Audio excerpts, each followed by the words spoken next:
Bonjour à vous tous, êtres éclairants et éclairés.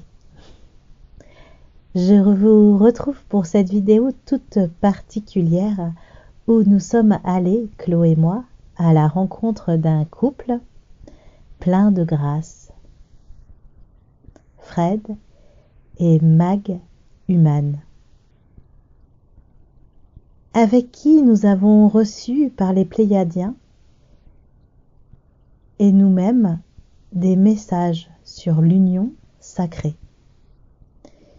Nous avons aussi recueilli leur histoire sur la naissance originelle de leur fille de 19 mois, Théana. Mais pour commencer, voici un message des Pléiadiens sur ce que nous vivons, nous traversons en ce moment. Les énergies du moment sont très très fortes. Ils nous disent jusqu'au 20 mars. Après, elles seront toujours fortes mais très différentes. Pour l'instant, ils ne nous en disent pas plus. En ce moment, nous nous sentons irritables, irrités, bancals, perdus, perturbés, ronchonchons, énervés. Surtout avec cette pleine lune, pleine de lumière du soleil, qui gicle fort jusqu'à nous. Vous, êtres en conscience, nous vous invitons à vous laisser traverser comme l'air, en observant cette énergie qui amplifie tous vos tourments. Détachez-vous d'elle comme une belle amie, avec qui il est bon de prendre maintenant ses distances pour avancer sereinement vers vous-même. Et puis nous leur avons demandé ce qu'ils entendent par couple sacré ou union divine. Ils nous disent c'est être unis sur une même voie pour construire pour le collectif qui rassemble. L'union cosmique divine, c'est le noyau d'une famille cosmique. Donc à chaque fois qu'il y a des couples sacrés unis, cela crée une famille d'âmes autour d'eux. Aujourd'hui, de plus en plus de personnes se sentent dans cette unité à deux. De plus en plus de couples sacrés ont besoin aussi de partager avec d'autres couples comme eux, pour grandir ensemble, pour partager, bâtir ensemble. C'est du nouveau, comme bâtir le nouveau monde. C'est un nouvel état d'être en duo, du duo de l'union. C'est plus l'heure du couple marié qui passe leur vie ensemble dans un quotidien. C'est plus ça. On est en construction, on œuvre ensemble pour le collectif, pour les autres, pour unir sur le chemin divin enroulé d'amour. C'est exactement ce que l'on fait avec l'eau. Et Fred et Mag aussi avec leur village des co-naissances dans la Drôme. Nous sommes plus du tout dans un couple qui confronte ses blessures et ses souffrances. Soit elles sont dépassées, ce qui est quand même rare, observées et traversées ensemble, dans la joie et dans l'amour, en communiquant, en nous élevant ensemble dans une nouvelle structure géométrique. Nous nous disons avec Claude que lorsqu'on s'est rencontrés, qu'on s'est mis ensemble, rencontrer un état complètement différent de ce que l'on avait déjà vécu avec d'autres partenaires. C'est tellement puissant que tout va bien. Nous sommes entièrement nourris par l'union, comme si l'autre était un agrandissement de nous, une fusion utile et subtile, et qui en plus devient de plus en plus fort avec le temps et unissant.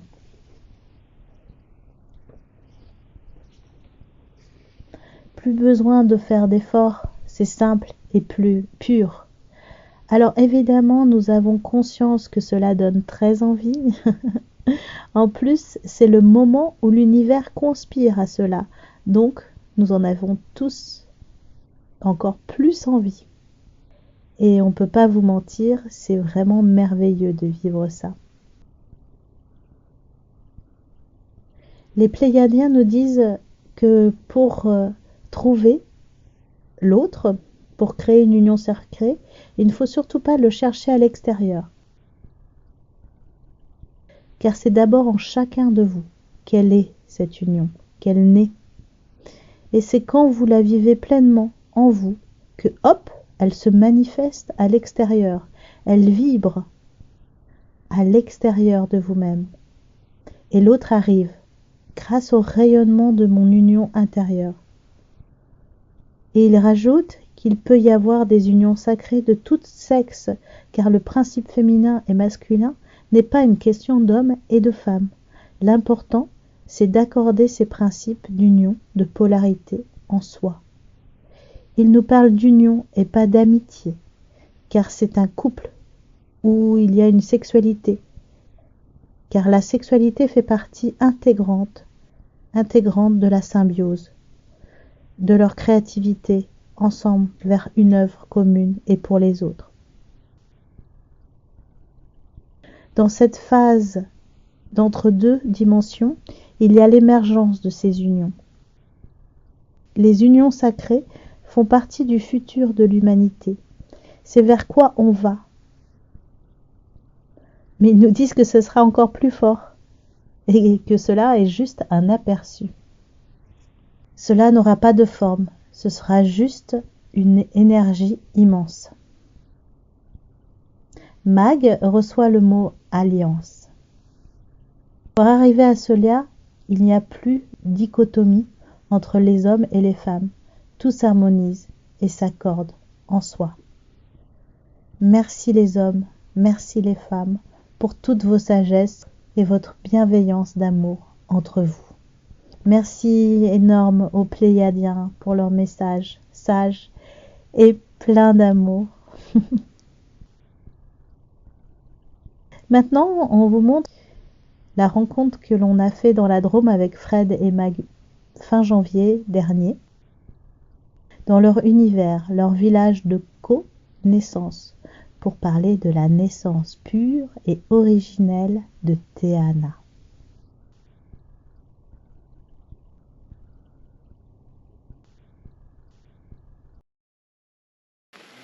Coucou! Hello les amis! Ouais, content de vous revoir! Oh, alors, Ça va? ça va, on se réchauffe. Moi je suis là, il fait gaffe, il y a du jus. Hein. Oui, ça va. Ah, welcome dans cette belle Alors à montagne. toi maintenant. Bon, bonjour alors. Bonjour, ouais! Viens te réchauffer chez nous!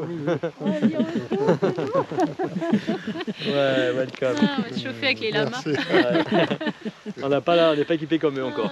Non, on n'a pas la fourrure, mais On n'a pas Ah le oui, Magnifique. Super. Super. Ouais, ça marche. C'est le chouette. village des L'âge des connaissances Le village des connaissances. et des naissances co. Ah oui, Naissance. j'avais pas fait le jeu de mots. Ouais. Avec. Petits et grands c'est le reconnaître. petit jeu de avec mots un dissimulé. Mmh.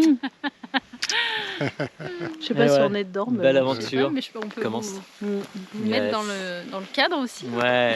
Ouais, alors donc plus précisément, Magali et Fred, est-ce que vous pouvez me raconter un peu ces 9 mois et surtout la naissance Je dis ouais, parce que forcément la naissance accompagne de ces 9 mois et puis voilà, puis de votre chemin aussi à tous les deux. Hmm, Et puis du coup, ça rejoint aussi le couple. oui, tout à fait. Eh ben, ça a commencé par une rencontre.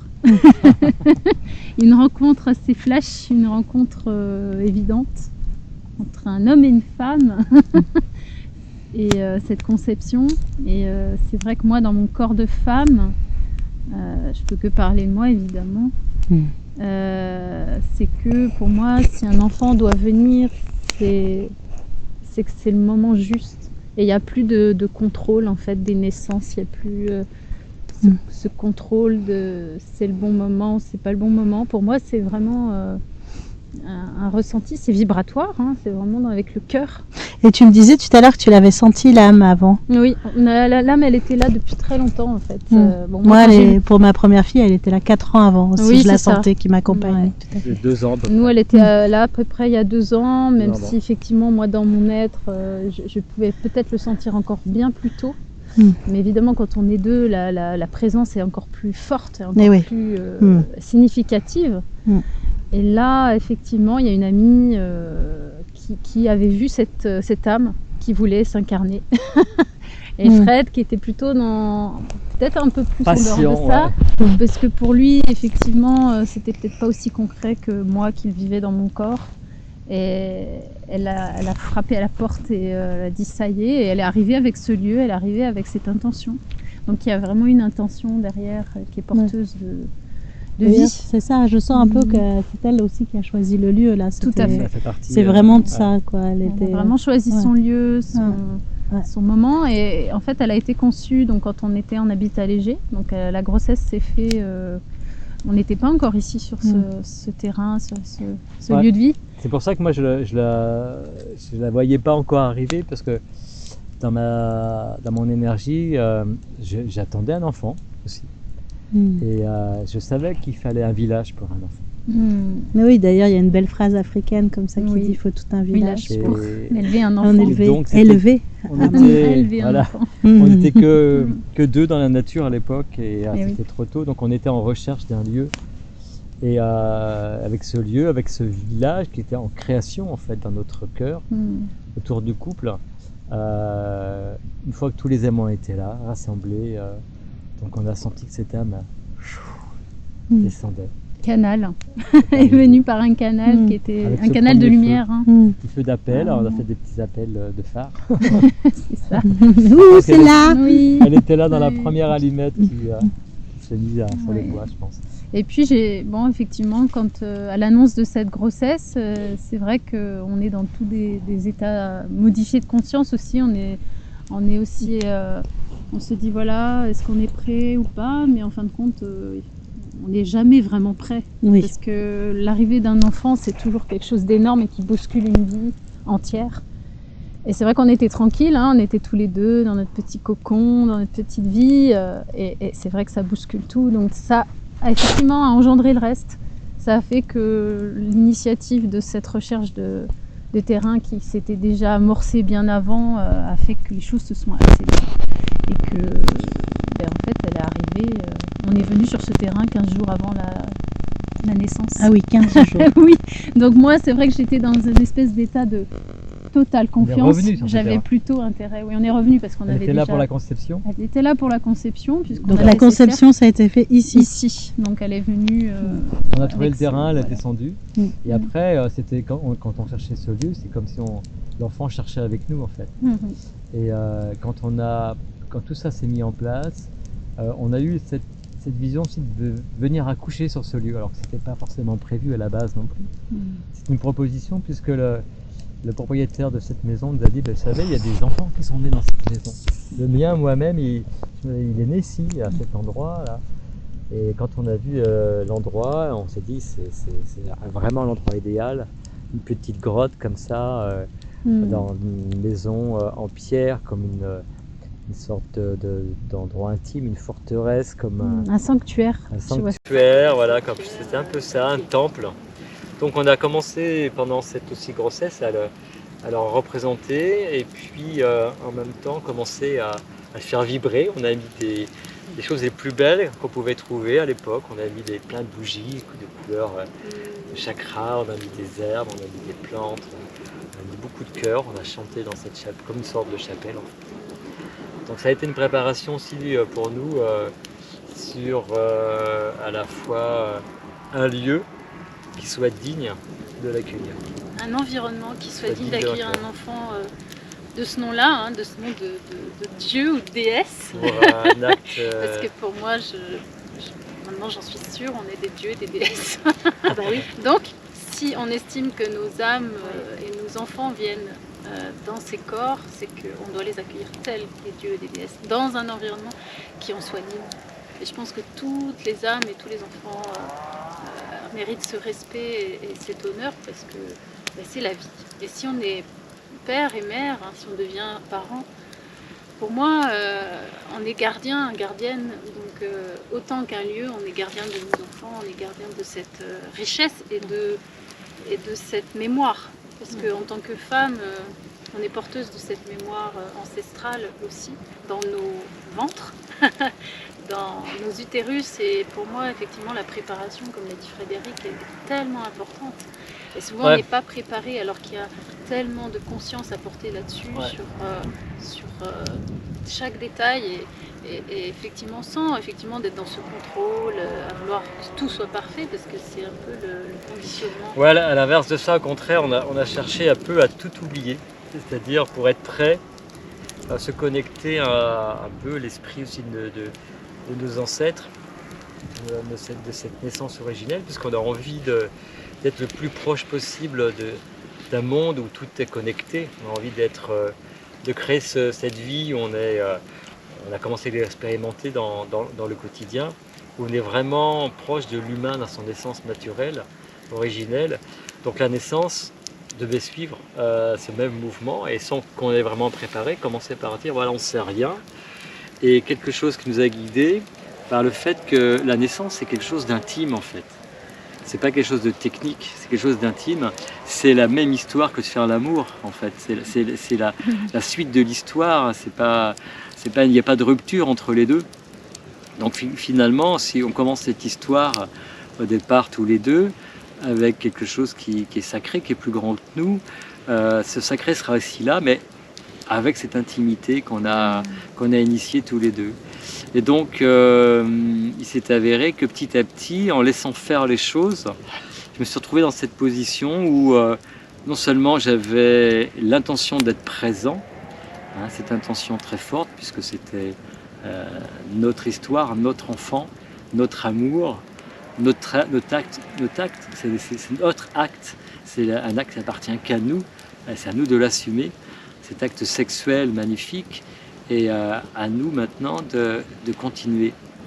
Et personne ne nous a guidés pour faire l'amour. On n'a pas eu de sage homme ou sage femme pour nous dire mets ce truc là-dedans et profondément, plus loin, non pas trop quand même. Et écarte, non, on n'a rien dit. Je vais prendre la température. Voilà. D'ailleurs, la sage-femme qui nous a quand même accompagnés, parce que c'est quand même bien de préciser, il y a une sage-femme qui faisait des accouchements à domicile depuis 25 ans en Belgique, qui était très proche de nous, qui était à 15 minutes. On a dû faire 3-4 séances avec elle et c'était très chouette. Hein, parce que moi, chez elle, ouais. On n'est pas contre l'accompagnement, on n'est pas contre tout Bien ça. sûr.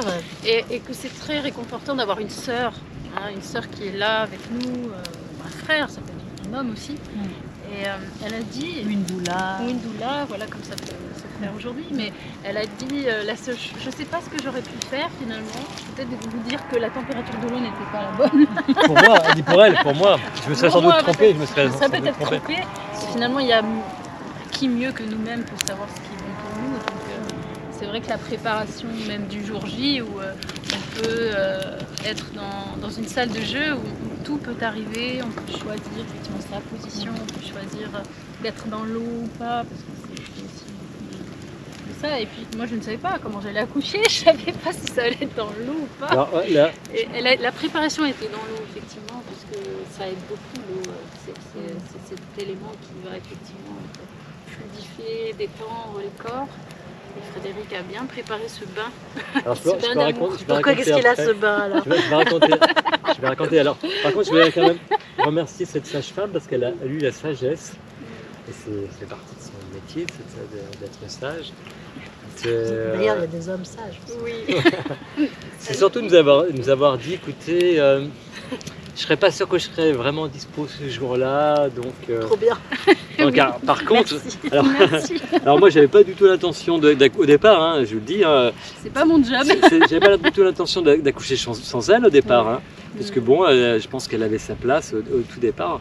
Et petit à petit, en fait, à force de nous dire, elle nous a dit 3 fois, voilà, je serais peut-être pas là dans ce moment-là, je serais peut-être en Belgique ou Voilà, en gros, vous allez voir si vous pouvez vous passer de moi, c'est mieux.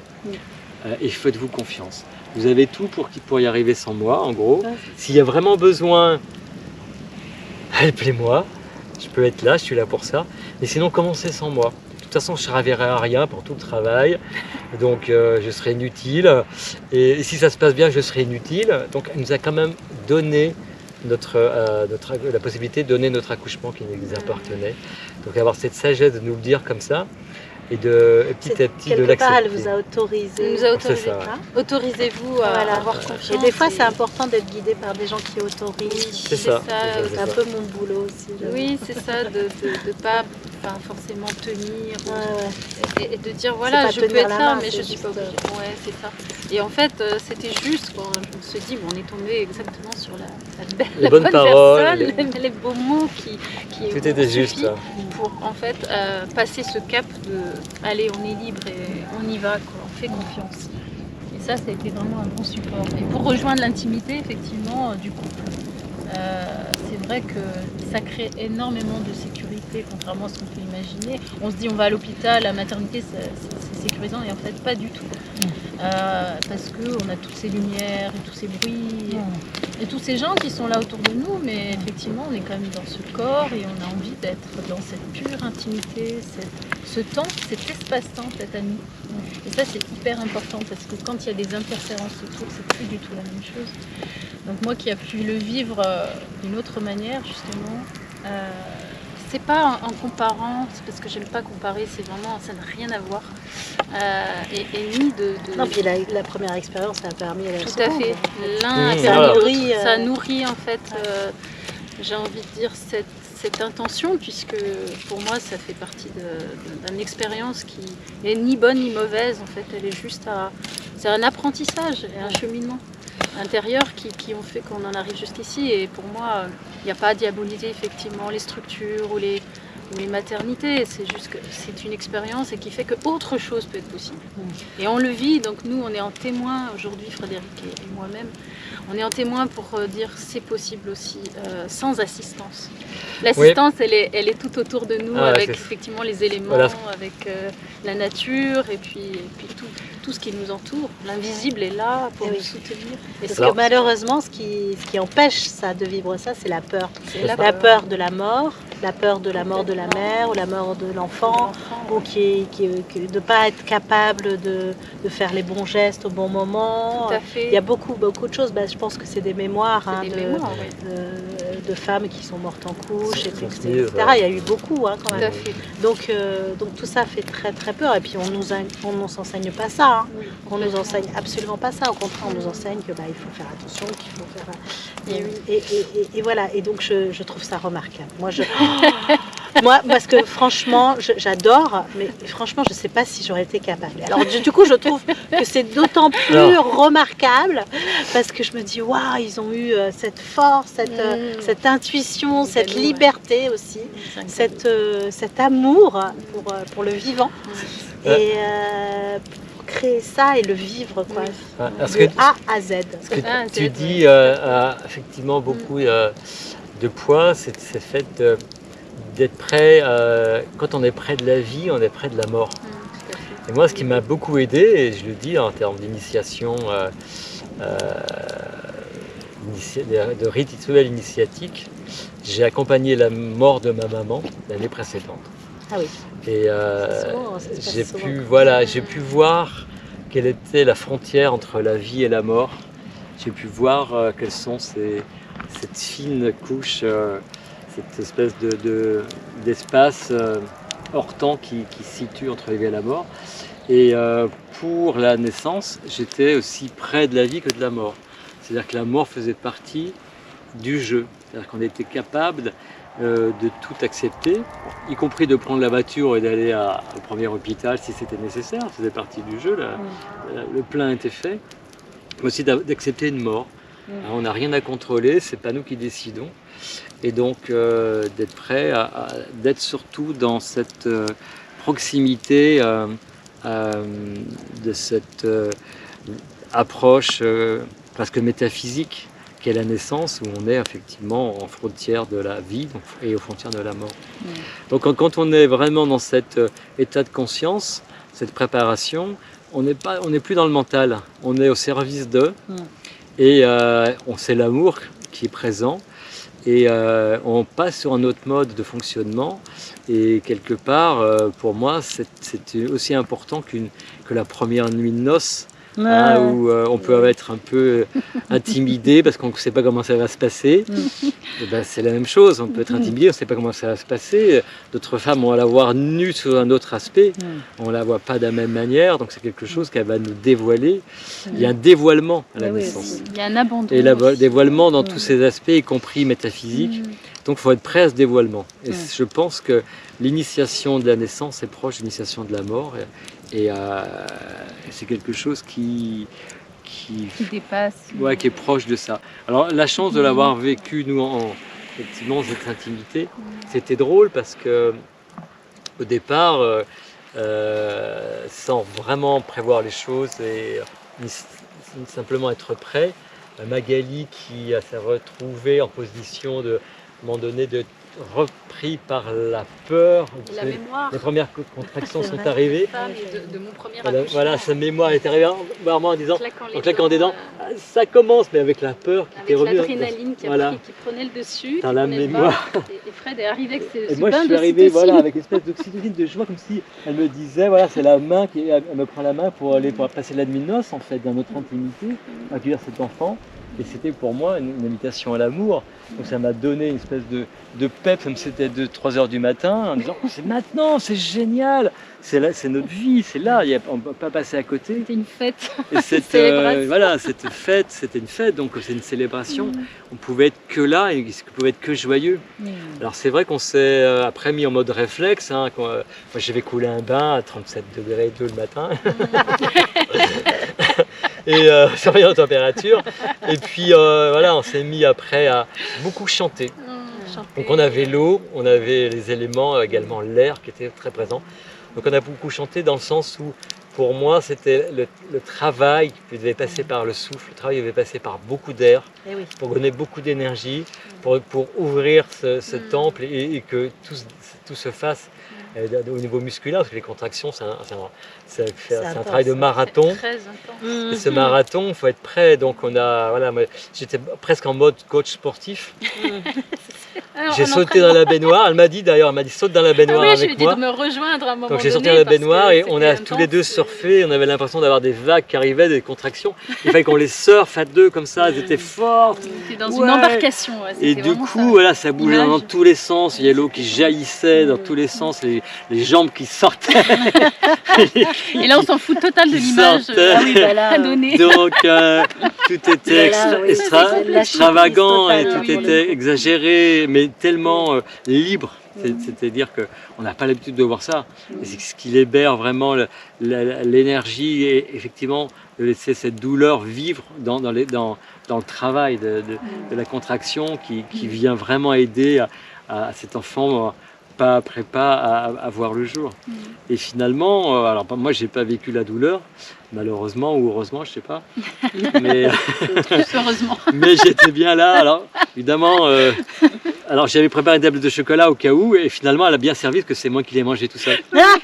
Proposer du chocolat dans le bain. Non merci, ça va. Donc voilà, j'avais vraiment. À ce moment-là, t'as envie de rien d'autre. Il y avait les bons gestes. Concentré dans ton corps. Mais donc c'était chouette. Ouais. Voilà, après tu peux raconter la délivrance. La délivrance a été comme un extase, comme un. Et puis surtout aussi, moi ce que je voudrais savoir, Magali, c'est aussi, et à aucun moment tu as eu peur ou il y a eu quand même des moments où tu as été traversée. Qu'est-ce que tu as vécu toi? Est-ce que tu as vécu confiance totale? Non, c'est-à-dire qu'en fait on est en fractal en fait, dans ces états où on est dans des états modifiés de conscience. Oui. C'est pour ça que là quand on est conscient qu'en fait on est plusieurs corps, on n'est pas qu'un seul corps. Bien sûr. Il y a des parts de soi qui partent chercher de la peur. Oui, c'est ça. pour motiver l'endurance et motiver la confiance.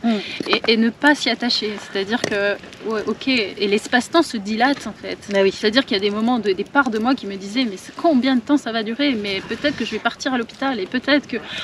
Et tout ça, ça discutait à l'intérieur de moi en fait. C'est toute une assemblée à l'intérieur de soi. Il y avait plein de monde quoi. Plein de monde, il y avait même un hôpital, peut-être une maternité, j'en sais rien, qui était à l'intérieur de moi avec des sages-femmes et des... et des accoucheuses et là en fait je me dis pouf, et en fait tout ça se tait en fait quand on se reconnecte, et ce qui m'a vraiment permis d'avoir confiance aussi, c'est de toucher mon corps. C'est-à-dire que je me suis permis de mettre ma main sur ma vulve, mais bien sûr. et de sentir en fait, je sentais la dissociation entre l'eau et le liquide amniotique. C'était incroyable et j'ai dit waouh. Et en fait effectivement comme c'est intime et sexuel, parce que ça on l'a oublié souvent. En fait, l'accouchement, c'est purement sexuel, en fait. C'est-à-dire que l'enfant, il vient par ces parties qui l'ont créé lui-même. Et pour moi, c'est être proche de son corps, c'est être complètement en fusion avec son corps. Et donc, de se permettre et de s'autoriser de se toucher, de se mettre les mains, et de se dire, voilà, mon col est en train de s'ouvrir. Je suis pas en train de calculer, en train de dire je suis à 2, à 3, à 4, parce que ça, c'est complètement aussi là-dedans. Et de me dire que oui, il vient, et je parlais au bébé. C'est-à-dire que je me dis, voilà, il est avec moi, on est en connexion, je dis, tu peux y arriver, tu vas le faire, tu es en train de descendre, et tout est parfait. Et en fait, à un moment donné, je suis rentrée dans l'eau, on est rentrés dans l'eau tous les deux, on est ressortis, je lui ai dit, ça y est, il faut que je sorte, et je suis allée accoucher sur le tapis de la chambre, et donc j'ai dû peut-être avoir 2 poussées, accroupie, avec le ballon qui m'a beaucoup aidée, ça aide beaucoup. Ouais. Et du coup là, en fait j'ai mis ma main, et j'ai dit oh ça y est, je sens une boule. J'ai dit à Frédéric, j'ai dit vas-y mets ta main, tu vas voir. Et donc je lui ai permis de poser sa main aussi. Ça a duré quelques secondes, je sais pas. Le temps se dilate et en fait ça y est, j'ai poussé et hop j'ai pu la récupérer. Et c'était le moment le plus incroyable. Là tu as senti et là j'ai senti très vite. La puissance. Et dans mon être, je me suis dit ça y est déjà. C'est pas si terrible.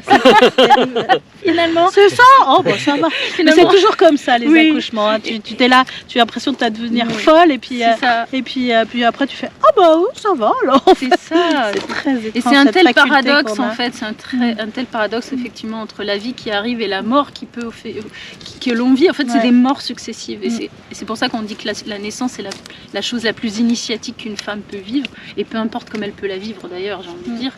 Mais c'est l'expérience qui va vraiment nous permettre d'être quelqu'un d'autre. Parce qu'on n'est jamais la même personne avant et après. Bien sûr. Quand on devient mère pour la première, la deuxième ou même pour la 10e fois, on n'est jamais la même personne. Et ça enrichit tellement le couple en fait, ça fortifie le couple. Dans le sens que on est relié à tout ça, à cette terre. Parce qu'effectivement, si on fait un enfant, pour faire un enfant, c'est plus du tout la même chose. Là, on accueille vraiment la vie. Et d'avoir cette conscience qu'on accueille la vie, c'est autre chose. La vie qu'effectivement, qui est jamais sûre de quoi que ce soit. Parce que tout peut arriver, bien sûr. Mais quand on arrive à lâcher prise comme ça, et de se faire confiance, de s'autoriser à être complètement vulnérable aussi. Parce qu'on est... En fait, le corps, la femme, elle s'ouvre, elle devient vulnérable. Quand elle est dans cet état-là, vulnérable. Vulnérabilité. Effectivement, on n'a pas envie d'être entouré, on n'a pas envie qu'on nous touche, on n'a pas envie d'être stimulé par plein de choses. Donc c'est vrai que c'est vraiment la force de ce partenariat, j'ai envie de dire, de ce coaching de couple, qui fait que la force est là et qui nous soutient par cette troisième entité qu'est le couple. Parce que pour moi, c'est une évidence qu'on ne peut pas être accompagné par quelqu'un d'autre aussi bien. Le partenaire, c'est lui qui nous connaît le mieux. Alors donc, voilà, moi je laisse quand même la place à ce qu'il faut comme le dire, hein, si nécessaire, si au cours de la grossesse, il peut y avoir des faits où voilà, l'enfant est mal présenté et que au niveau simplement physiologique, c'est pas si facile que ça, et qu'au niveau après médical, il y a d'autres problématiques qui peuvent intervenir. Il est bon aussi d'être accompagné par une équipe médicale qui puisse être là au nécessaire s'il y a une hémorragie ou autre.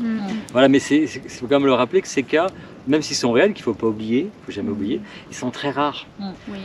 Et souvent, ils peuvent être causés par un stress, ils peuvent être causés par une projection, par le manque de confiance, par des mauvais gestes, par des parce que c'est trop tôt. Puis parce le que transgénérationnel. Voilà. Alors le gros travail de préparation ouais. pendant ces mois de grossesse, c'est se débarrasser de ce transgénérationnel complètement. Pour ça, c'est venir se reconnecter aux éléments, recommencer l'histoire à l'origine et en revenir au plus proche possible de notre origine, c'est-à-dire se nettoyer complètement. Et on a eu cette chance de faire un gros nettoyage. On a pris tout ce temps. On a fait des rituels, on a fait du belly painting aussi pour célébrer cet œuf.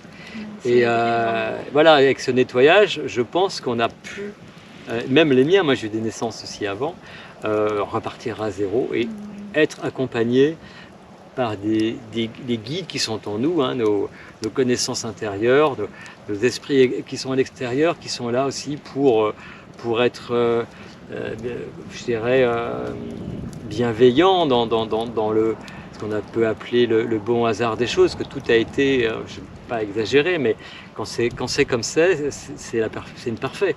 Hein, les choses ont été comme elles devaient être. Vous étiez confiant aussi. Voilà. Parce qu'il n'y a pas de raison. Ça montre confiant. bien que quand tu es confiant et que tu es positif et que tout ça, tu crées cette égrégore.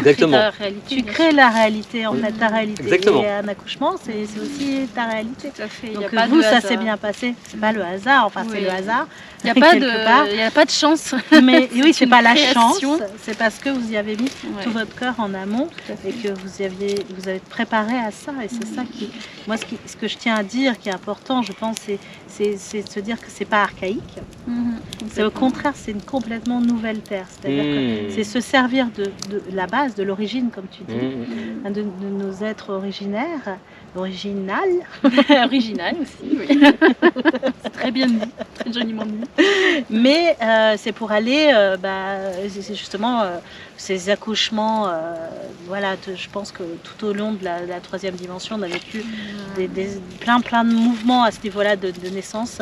Et maintenant, c'est aller vers cette confiance et de cette positivité, de savoir que ça peut, tout va bien. Oui, tout va bien. Tout va bien. La grossesse et l'accouchement n'est pas une maladie. Non, voilà, c'est pas une maladie. Donc l'hôpital, non, puis même, puis la maladie, c'est quoi? C'est quelque chose que tu as mal digéré, que tu as mal dit. Donc quelque part, tout est embriqué, quoi. Tout à fait. Et puis moi, j'ai envie de dire aussi, ce n'est pas une compétition, c'est plus un dépassement de soi.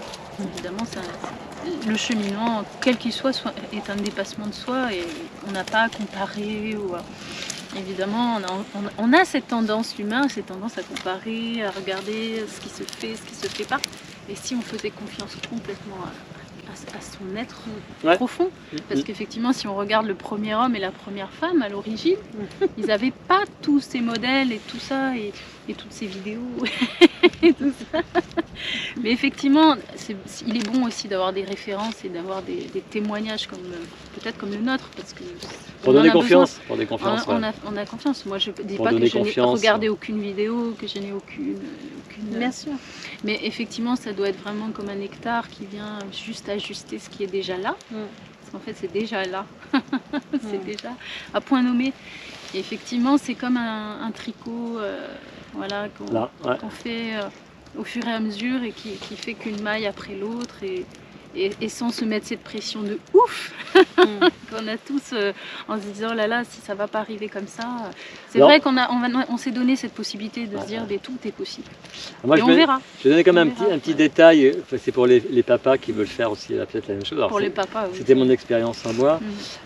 J'étais dans cette confiance, c'est-à-dire cette confiance, c'est-à-dire être prêt à accueillir et de toute manière à accueillir tout ce qui pouvait arriver. Ça, certes, ça m'a donné les outils de pouvoir finalement œuvrer en étant presque piloté. C'est cette manière-là que je dirais dans la confiance à un moment donné. C'est pas notre histoire ancienne, personnelle, c'est pas des bouquins qu'on a avalés avant, c'est aussi, ça peut aider les bouquins. Et souvent, comme on dit, une naissance, c'est jamais comme on a prévu, on le voit bien autour de nous, c'est toujours à 100% cette vérité qui prédomine. Donc moi, en tant que papa, j'avais quand même vécu des naissances, mais j'ai aussi 3 enfants qui sont nés à l'hôpital, d'une manière plus traditionnelle. Et j'avoue, c'était très différent pour moi. Et j'ai pas vécu de la même manière C'est comme si, c'est la différence entre aller au supermarché acheter des légumes et avoir un jardin où tu sors tes légumes que tu as semés toi-même quelques mois plus tôt et les avoir arrosés avec beaucoup d'amour pendant ce temps-là. Et effectivement, les déguster sur place avec ta compagne, c'est un peu ça la différence. Et même si j'ai par chance, heureusement tout le monde c'est le cas, on a quand même des beaux enfants, parce que la vie fait le reste, même s'ils naissent en maternité, c'est très bien aussi. Là, cette fois, le fait d'aller dans l'histoire naturelle, en étant soi-même confiant, bien sûr, comme tu dis, à un moment donné, je me suis dit, pour me préparer au pire, c'est un peu mon initiation, j'ai choisi de regarder une vidéo. Pendant 9 mois, je me suis intéressé à rien d'autre que d'être prêt et faire une jolie décoration. Enfin, décoration, énergie. Et cette vidéo, j'ai choisi de regarder une naissance sanglante. Pour savoir quelle quantité de protection je devais mettre dans la chambre. Et j'ai acheté donc des protections de peintre en plastique comme ça. Pour protéger les meubles. Pour être prêt au cas où, quoi, pour dire voilà, au moins j'étais au courant. Mais en même temps, drôle, en me disant c'est le cas, c'est le schéma le pire, voilà, c'est le cas, le schéma le pire, donc forcément ça sera différent. Et donc du coup, voilà, j'ai pas projeté ça du tout, heureusement à aucun moment. Mais je me suis dit voilà, au moins, voilà, je suis prêt pour ne pas être surpris. Ça va gifler. Et finalement, je peux voilà, j'étais rassuré.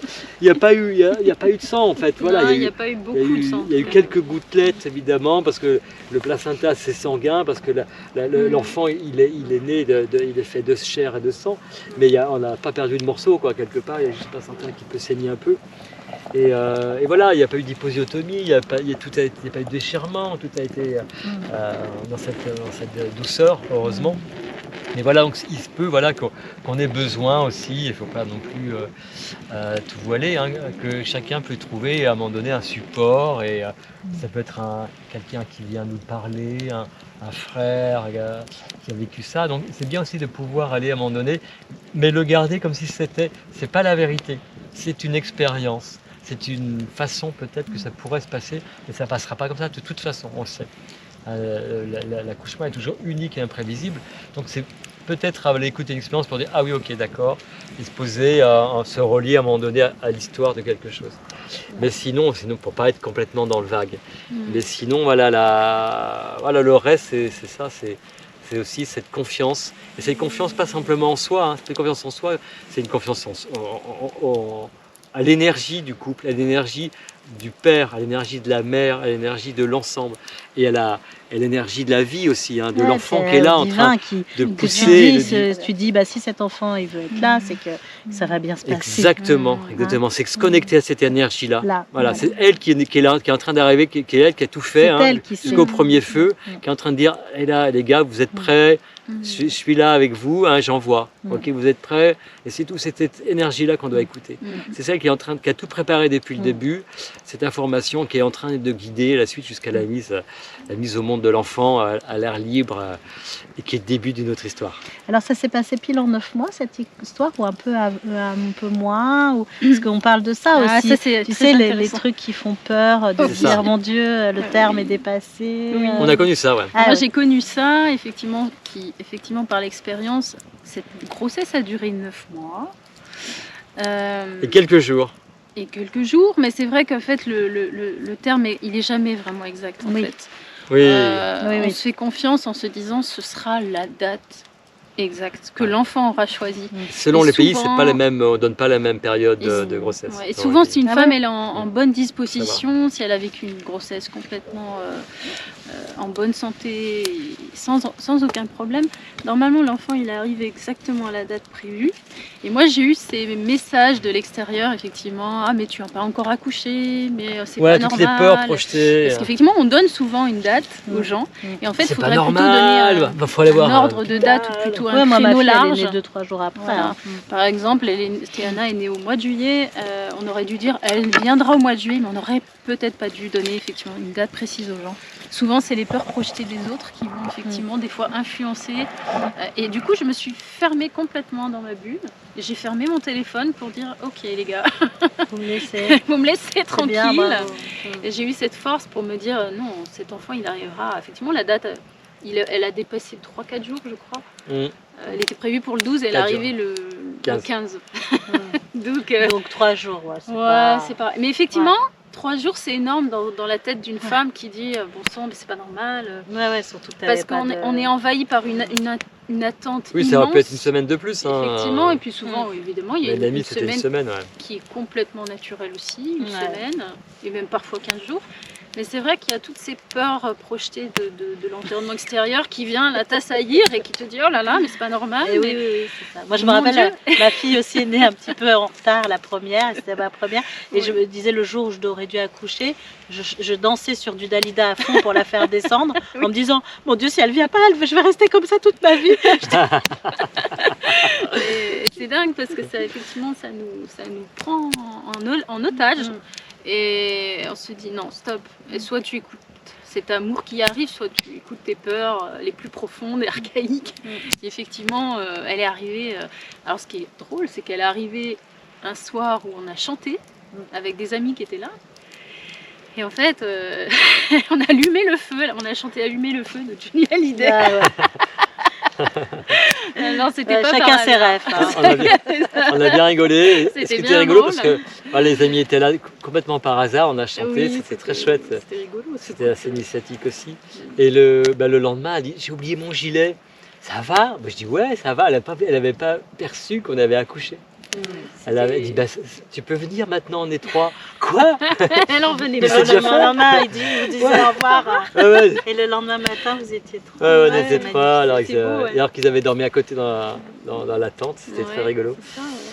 Et ça s'est passé en douceur. Ouais, ça s'est passé. Et puis ce soir-là, on était un petit peu fâchés parce que en fait, je pense qu'on sentait tous les deux que c'était là, que ça arrivait. Et en fait, il y avait une espèce de tension qui était là, qui était naturelle parce que, en fin de compte, non, en fait, Frédéric en fait me disait. Alors je te sens un peu distante, mais je dis non, mais pas du tout, je suis là. Je vais prendre la distance. Je vis dans mon corps et mais je vais prendre ma distance. J'ai envie d'intimité aussi, de me mettre dans ma bulle. Et effectivement, je me suis couchée toute seule de mon côté ce soir-là, c'est très curieux. Mais peut-être comme une louve ou comme un animal. Comme par réflexe, c'est le réflexe de l'accouchement. Les animaux ils font ça, ils s'éloignent. C'est ça, elle a fait ça, Et j'ai fait ça, je me suis éloignée. Pour vraiment être dans mon corps, du coup, c'était très chouette, c'est très beau. Et du coup, c'est là que j'ai ouvert la porte, il était juste derrière. Ça y est, c'est le moment. J'ai perdu les os. Je suis en train de perdre les os. J'ai claqué les dents. Tu peux m'aider? C'était assez rigolo à voir, je pense. Les dents qui claquaient. Tu avais les dents qui claquaient. Ouais, c'était vraiment une peur archaïque qui était là, une peur de mémoire, que j'ai accueillie parce qu'en fin de compte, je me suis dit bon, ok, c'est là, accueil. Et puis après, le cheminement se fait parce qu'effectivement, c'est le néocortex en fait qui prend le dessus. Et effectivement, c'est cet équilibre entre les deux. L'un va apporter l'autre, donc l'adrénaline qui va stimuler l'ocytocine. Et du coup, l'ocytocine est très importante puisque l'environnement, que ce soit un partenaire, une sage-femme, doit vraiment stimuler de l'ocytocine. Donc ça veut dire que cette personne qui accueille cet être qui va arriver ou qui accompagne, qui est dans l'environnement, doit être complètement en paix pour apporter cette tendresse, cette douceur et cette tranquillité, cette sécurité. C'est mieux que ce soit le compagnon, le père qui amène l'ocytocine, c'est pas le rôle de vraiment de quelqu'un d'autre. C'est sûr que parce que cette personne, effectivement, ce compagnon est plus proche de la maman, c'est sûr. Mais c'est vrai que... Si c'est possible, voilà. C'est possible. Moi qui côtoie aussi des sages-femmes et qui est Yanni, elle fait ça aussi depuis des années. Elle s'est fait, c'est fou ce bain d'ocytocine que je reçois. Elle dit, même après des heures, après l'accouchement, je suis baignée là-dedans. Et même le compagnon, la personne qui entoure possible, c'est possible. Oui, c'est possible et c'est pas juste une rumeur. C'est que le début, chacun vivra son expérience, son histoire, sa propre couleur. On est témoin de ce. Oui, puis il n'y a pas de. Il faut faire comme ça. Hein. Voilà, c'est juste de se dire, eux ils ont fait comme ça, c'est super. Si ça vous parle, allez-y. Et on aspire à ce qu'il y ait d'autres. Et puis elle peut vous aider, Magali, pour ça aussi, il faut le savoir. Mais en fait, après, voilà, on en est là où on en est et il n'y a pas de jugement là-dessus. Et tout va bien. Et de toute façon, dès qu'il y a de l'amour, c'est ça le principe. Tout à fait. Yes. L'amour fait tout. Hein. L'amour, c'est tout. Bah oui. C'est le chemin. C'est le chemin. C'est le maître. Ouais. C'est notre chemin. C'est notre chemin. Et donc, effectivement, on commence à accompagner aussi avec Frédéric. Wow. Yes. Donc, ça, c'est plutôt chouette aussi de pouvoir le faire en couple. On l'a fait avec des voisins en haut, au col, là. Ouais. Et ils sont partis le lendemain à coucher. Oui, il y a eu un espèce de déclenchement. On l'a fait aussi, c'est chouette. Vrai qu'avec une amie, le truc qui descendait, je lui ai proposé un body painting là. Un belly painting effectivement, et du coup elle a répondu oui tout de suite, et elle sentait qu'elle avait ce besoin de se connecter à cette femme, puisqu'on était 3 femmes à pouvoir accompagner ce soin. Donc on a fait un soin de nettoyage de mémoire aussi, puisqu'on sentait encore qu'il y avait cette peur là qui la tenait et puis qui empêchait qui retenait encore le bébé, et qui dit non, ton bébé il est prêt là, vas-y, lâche, tu peux y aller. Ouvre les vannes. Et en fait, du coup, c'était bon.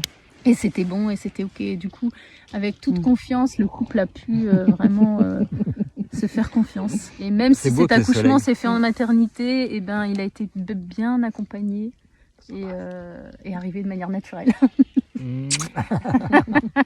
Merci. Merci, ces beaux humains, ces belles âmes qui se rassemblent. Ouais. Super, bravo. Bravo à nous. C'est d'abord le fait de l'accueillir comme une deuxième naissance. C'est pas un déchet. La couche du placenta, il arrive. Et en fait, le placenta, pendant un certain temps, il va encore nourrir l'enfant. Il y a quasiment un verre de sang dans le placenta qui appartient à l'enfant. Quand tu le coupes à la naissance, tu lui enlèves ça, quoi.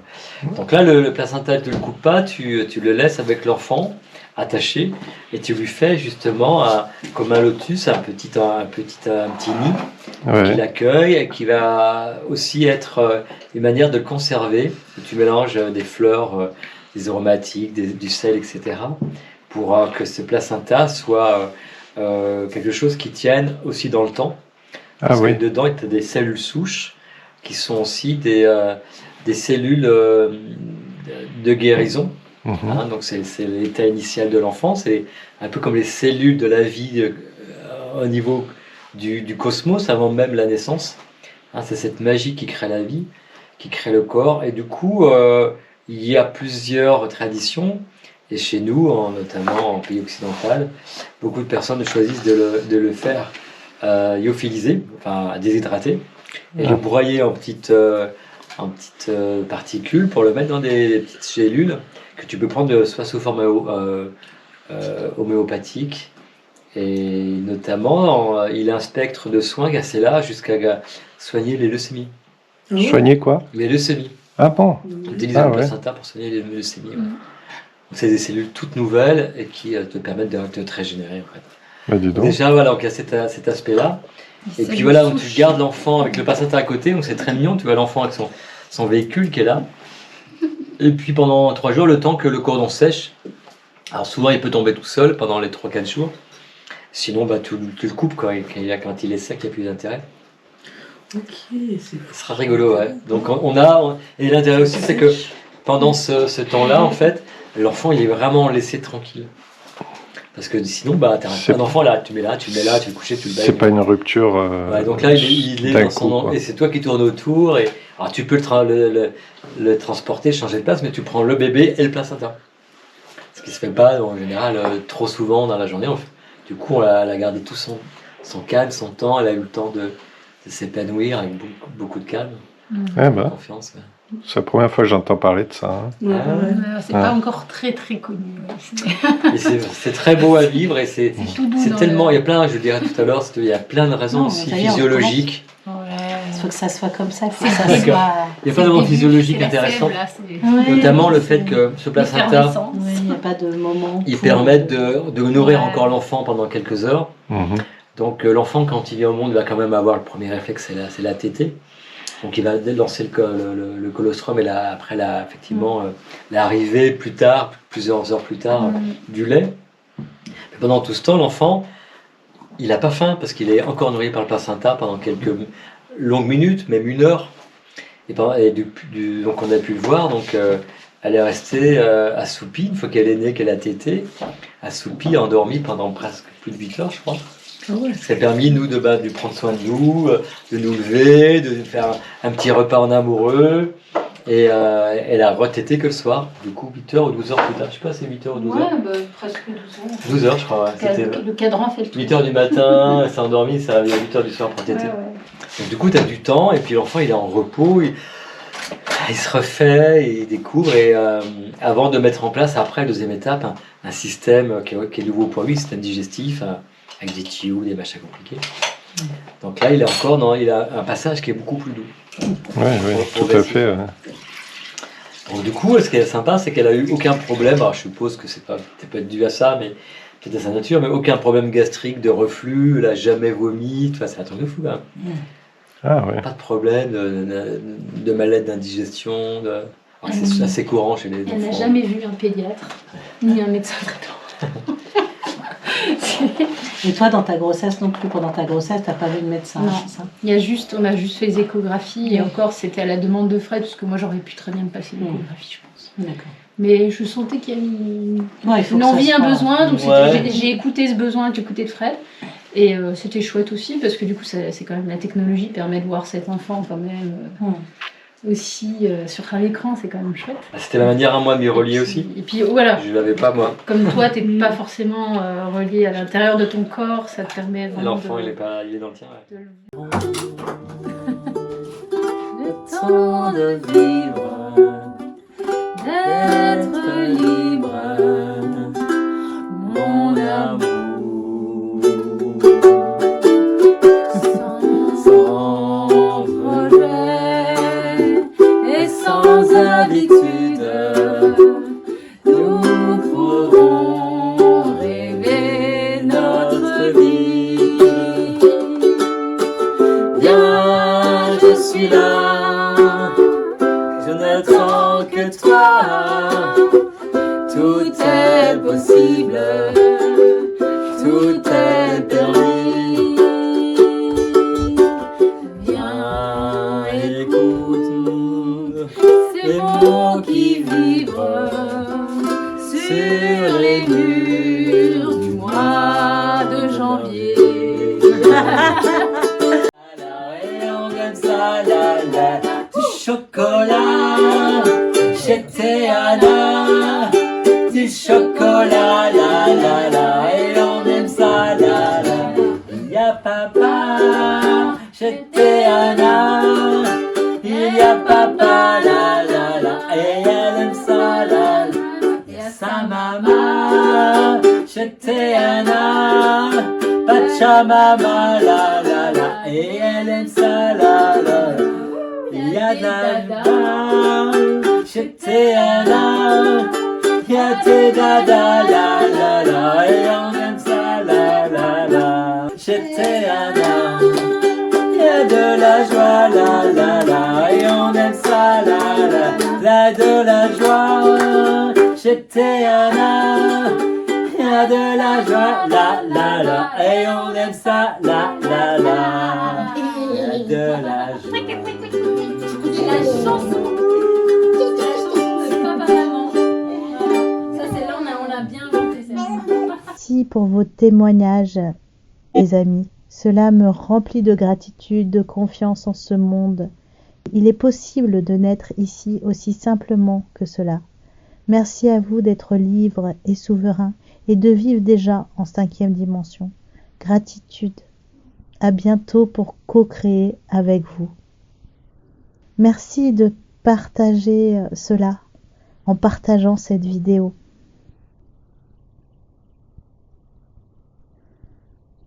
Nous ouvrons depuis peu plein de possibilités d'aller à votre rencontre. Nous sommes appelés à cela. D'abord dans la forêt de cèdres, à la rencontre du petit peuple, le 10 avril, ce sera le lundi de Pâques, puis en Suisse, mais le lieu n'est pas encore défini. Il le sera bientôt. Ce sera le 19 mai, pour fêter la nouvelle lune ensemble. Et puis, nous venons de mettre en place un week-end le 17 et 18 juin autour de la géobiologie avec Vincent Sass et moi-même. Ce sera un stage. Nous vous inviterons à canaliser sur des lieux telluriques autour de la Ciotat.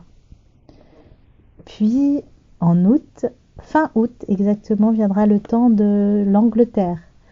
5 jours entre Stonehenge, Crop Circle, Glastonbury, etc., etc.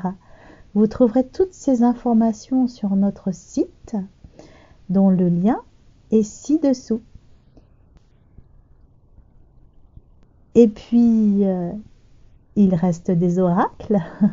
Donc, si vous n'avez pas encore fait votre virement pour le recevoir, eh bien, faites-le et je vous l'enverrai avec grand plaisir le plus vite possible. Vous pouvez me contacter soit par SMS, soit par message sur WhatsApp si vous n'êtes pas en France. Les liens sont sous cette vidéo. Et puis, si vous voulez une guidance personnelle, sachez que j'ai des places au mois d'avril.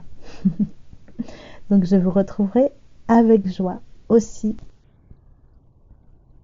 Je vous dis à tous très très bientôt. Je vous remercie de tous vos messages d'amour qui nous touchent. Merci, merci à vous.